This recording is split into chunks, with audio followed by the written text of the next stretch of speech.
यदि परमाणु शक्ति संपन्न हुए हुए तो ये आमको मानव ना तेणु भारत को परमाणु शक्ति संपन्न राष्ट्र करने से समय आम जो बुद्धिजीवी राजनेता वैज्ञानिक मैंने थे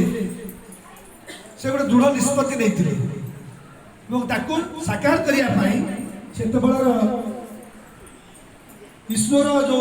अध्यक्ष वैज्ञानिक थे अब्दुल कलाम